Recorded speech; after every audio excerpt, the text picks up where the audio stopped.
విడుదల రజని మీడియా సమావేశం ఏర్పాటు చేశారు। ఈ సందర్భంగా మాట్లాడుతూ ఎన్నికలు రాగానే చంద్రబాబుకి బీసీలు గుర్తుకొస్తారని అన్నారు। బీసీలను చంద్రబాబు ఓటు బ్యాంక్గానే వాడుకుంటున్నారని అన్నారు। మోసపూరిత హామీలు మళ్లీ ప్రకటించారని, బీసీలను ఎంతకాలం మోసం చేస్తారని అన్నారు। గతంలో 600కు పైనే హామీలు ఇచ్చారని ఒక్కటి కూడా పూర్తిగా నెరవేర్చలేదని అన్నారు। ఇంకెంతకాలం ఈ రాష్ట్రంలో 56% ఉన్న బీసీలు మోసం చేస్తారు మీరు? ఎన్నికల దగ్గర పడగానే చంద్రబాబు నాయుడికి మొదటగా గుర్తుకొచ్చేది గంపగుత్తగా 56% ఉన్న బీసీ ఓట్లే అని చెప్తాను।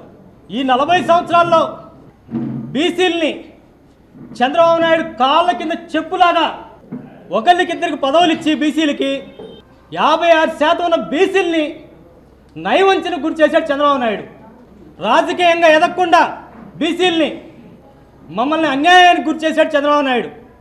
బీసీలు జడ్జీలు అవడానికి వీల్లేదని చెప్పి, జడ్జీలుగా పనికిరాని చెప్పి లేఖ రాస్తాడు।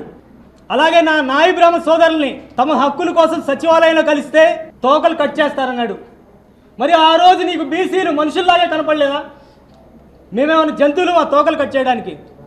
బీసీలని ముట్టుకుంటానికి కూడా తెలుగుదేశం పార్టీ ఆ రోజున్న ప్రభుత్వం 2014 నుంచి 19 వరకు బీసీల్ని పట్టుకోవడానికి కూడా ఇష్టపడలేదు ఈ పెత్తందారులైన టీడీపీ పార్టీ వాళ్ళు।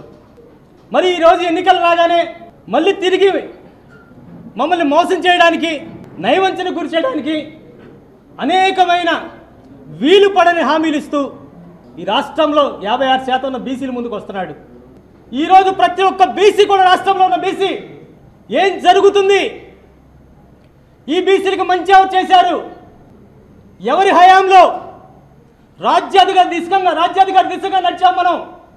అనేకమైన ఉన్నత పదవులు, మంత్రి పదవులు తన ప్రభుత్వంలో ఎవరు చోటు కల్పించారు అనేది స్పష్టంగా చూస్తున్నారు। రాబోయే రోజుల్లో ఈ రాష్ట్రంలో 56% ఉన్న బీసీలే చంద్రబాబు నాయుడిని మట్టి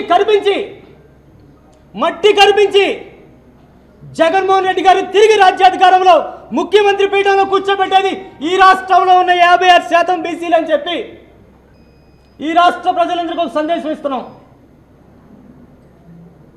చంద్రబాబు నాయుడు చెప్పే మోసకారి మాయ మాటల వలలో ఏ బీసీ కూడా పడకూడదని చెప్పి